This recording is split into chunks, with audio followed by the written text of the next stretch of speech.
Hello friends, welcome back to EduTap Himachal Pradesh Administrative Services channel. In this session, we are going to continue with the topic that we had discussed in the past two sessions, that is government budgeting topic. So let's proceed ahead.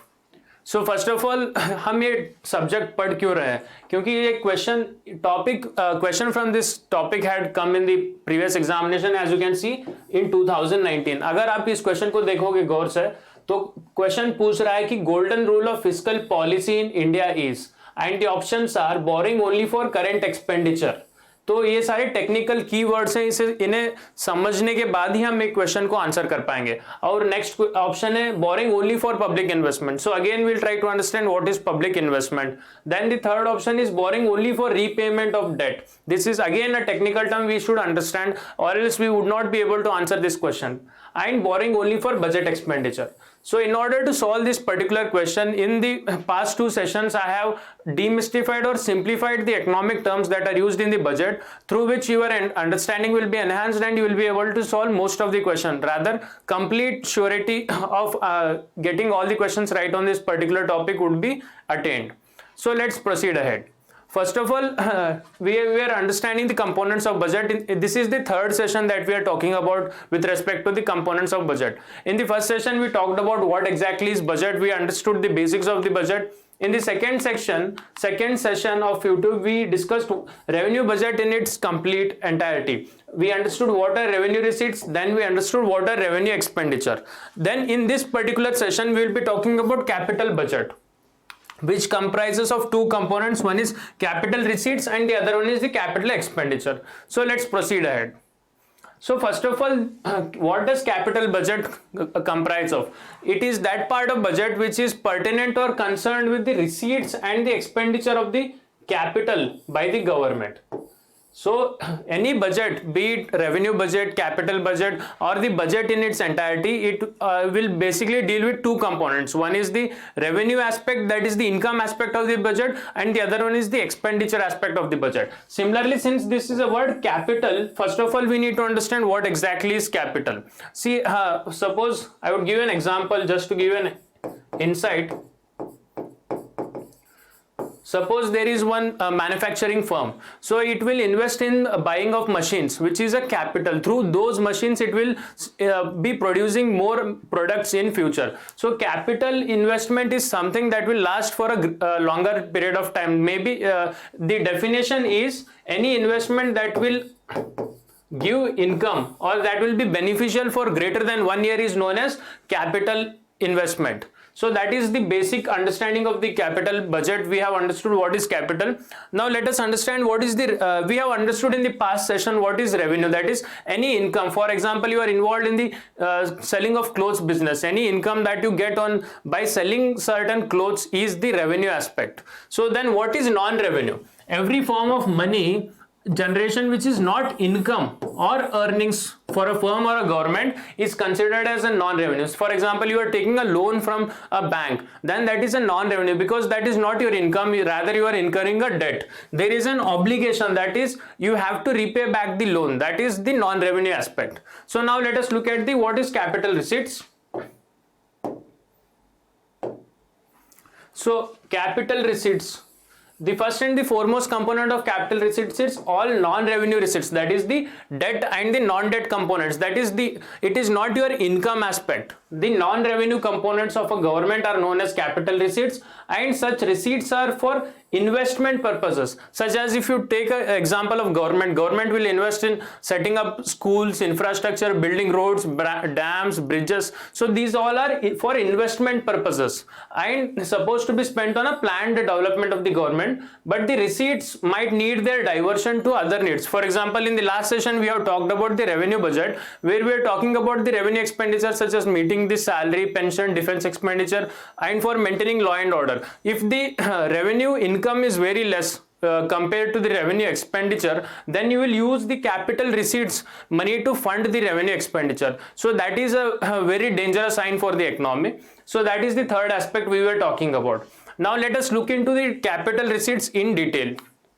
So the first aspect is any receipts that either creates a liability, that is liabilities you have to return it back. If you are taking a loan from a bank, then that is a liability because you have to repay the loan. That is a liability. Or reduction in asset. For example, you are selling your bike and earning the income. That is also a capital receipt, but it is coming through a reduction of asset. So if the condition is satisfied, any condition is satisfied, that is, if you are either there is a reduction in the liability or there are either creation of a liability, sorry, if you are creating a liability, that is, you are taking a loan, you are creating a liability, or if you are there is any reduction in asset, then that is a capital receipts. Now let us look at the first one, loans and recovery.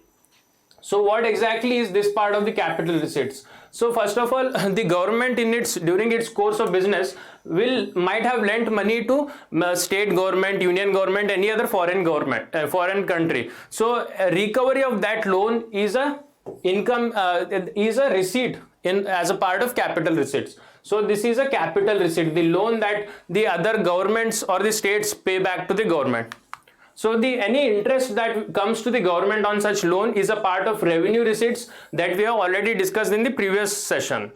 And the second aspect of capital receipts is borrowings by the government. This is the major importance. Now the government will borrow through loans, either by the public, either from the public or from the foreign government. For example, the government will issue bonds and borrow from the public, and the RBI will be looking at the different sources in the upcoming slides. So borrowings by the government, that can be either the internal, that is within the country, as well as out of the country, maybe from a foreign sources.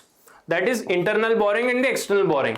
So internal borrowings will include the borrowings from the RBI, Indian banks, financial institutions. So these all are the sources through which the government can raise money within the domestic territories of country. And similarly, external borrowings can be from the institutions like World Bank, IMF, foreign banks, foreign governments, and foreign financial institutions.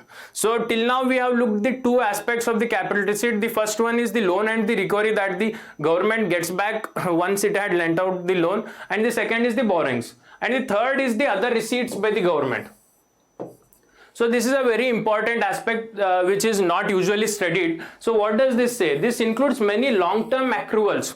For example, there are many schemes such as Kisan Vikas Patra, and small savings schemes, and all the bonds. Suppose now the government is issuing this small savings schemes, and people will have to invest in that scheme. The initial principal amount will be accrued to the government, and the government will return interest. Suppose this is a person A and he is investing in, it can be clarified through this image. Wait, see, this is a public, it issues money to the government, and government will issue bonds. Government take loan from the public by issuing bonds. In return, the investors earn interest income, and upon maturity the investors also get back their interest. So this is the money through which the government, the money which will go to the government, and that will be a part of other receipts that we see here as a part of capital receipts. And such receipts are nothing but a kind of loan on which the government needs to pay interest on their maturity, and this interest will be part of revenue receipts that we have already discussed in the past session, and they play a very important role in raising of the capital by the government. So friends, we have discussed three important aspects of the capital receipts. The first one is the loan and recovery, second one is the borrowings by the government, and the third one is the other receipts by the government. Now let us move on to the capital expenditure. So what will be the entire revenue or the money that has been collected by the government will be spent on what aspects? So that will be dealing here, that will be dealt with the aspect to capital expenditure. So first of all, capital expenditure is the money spent by the government on the development of machinery, health education, health sector, infrastructure, and all that aspect. It also includes the expenditure incurred on acquiring fixed assets like land and the investment by the government that gives profits or dividends. So this is a image that you can see. The other name for this capital expenditure is capex. If there is a huge amount of capital expenditure happening within the economy, then the government will, it shows that government is investing in the development of the country. See, for example, if the government is constructing the hospitals and in educational institutes, then the benefits of such institutions will be reaped by all the residents of the country for a longer period of time. So that is why we say that this is a developmental expenditure. And if you look at the recent union government budget, the capital expenditure has been increased to 2.5% of GDP in the upcoming year. So that is one aspect. And apart from that, capital spending is associated with investment or development spending, where expenditure will be incurring benefits in many upcoming years. And let us take a look at the few example. And here you can see the image of AIIMS hospital that has been constructed by the Indian government. And there are other aspects such as acquiring fixed and intangible assets, upgradation of an existing asset, repayment of loan. We'll be looking at the capital expenditure aspects in the upcoming slides in detail. And the major aspect is capital expenditure, which leads to the creation of assets, are long term in nature. Unlike the revenue receipts, we had spoken about revenue receipts where we talked about the government giving subsidies, pension, which are short term in nature, but the capital expenditure are long term in nature and allow the economy to generate revenue for many upcoming years in future. So that is the major important aspect, and it will also boost the operational aspect of the economy. So if the government is incurring large amount of capital expenditure, then that is a good sign for an economy, because the country will be benefiting from such expenditure for many upcoming years in the future. So imagine if there was a lack of proper road connecting between two places, then if the government constructs a proper road, then the many upcoming generations will be benefited because of that proper infrastructure. So that is a capital expenditure. So now let us look at the capital expenditure in detail, which is also known as capex. So where does the government spend money on? The first aspect is the loan disbursal by the government. The government can the central government might give the loan either to the state government, union territories, that is the internal entities of the country, or the external aspects such as the foreign countries, World Bank, IMF. So the first aspect is loan disbursals by the government. Let us now look at the second aspect, which is loan repayments by the government. Suppose we have already talked about as a part of capital receipts that the borrowings will be done by the government. On all those borrowings, the government obviously has to repay them back, and that is the loan repayments by the government. And that the loan repayment, that the capital part, that is, for example,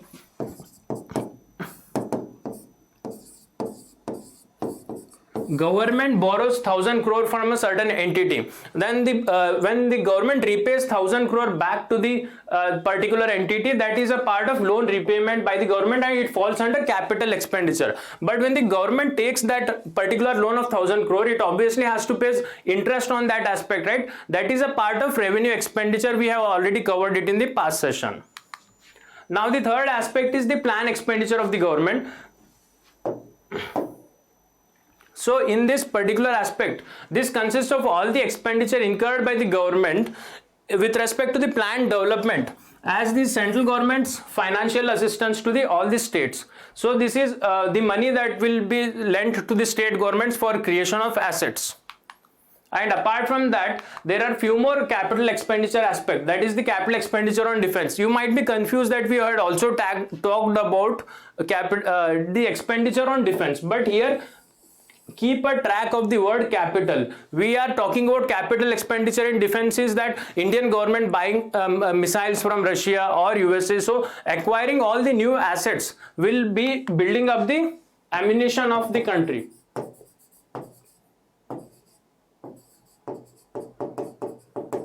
This will build the ammunition of the country and improve the arsenal of the India's defense forces.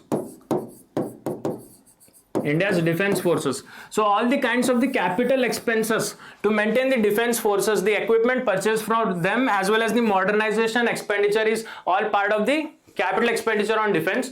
And there is another aspect which is general services. These also need huge expenditure such as building of roads, railways, infrastructure, all that. So the capital expenditure by the government, suppose now there was a for example the places connecting Shimla and Mandi There was no earlier railway connection, but now the government is coming up with the railway infrastructure connecting the places Shimla and Mandi for the first time. Then that is a capital expenditure as a part of general services. If there is an upgradation of this particular asset, then that is a revenue receipts, which revenue expenditure, which we had already talked in the previous session. And the last component is the other liabilities of the government. If you recall, as a part of capital receipts, that is the revenue that has been earned, got by the government, we talked about that the people will invest in small saving schemes and the Kisan Vikas Patra, where the government will get the huge lump sum amount, but the government also has to pay them back after their maturity, say for 10 years. If it is, I am taking for instance, if the maturity is of 10 years, then after 10 years the government has to repay them back. So that is the other liabilities of the government. So friends, they were the 6 aspects of the capital expenditure, and in the last slide we will be talking about the difference between the capital expenditure and the revenue expenditure. See, along with the creation of assets and repayment of loan, it also reduces liability. We have talked about it. And how is capital expenditure different from revenue expenditure? This is a very important question. See, unlike capital expenditure, which creates assets for the future, revenue expenditure does not create assets, nor it neither reduces the liability of the government, such as we had talked about the salaries of the employees, pension fund. So they do not create any such assets. This is a major important difference. Now, having talked about all the capital expenditure part as well as the capital receipts, now let us move forward to the homework question. See, there is an important philosophy. Whenever you learn, you have to commit, then do.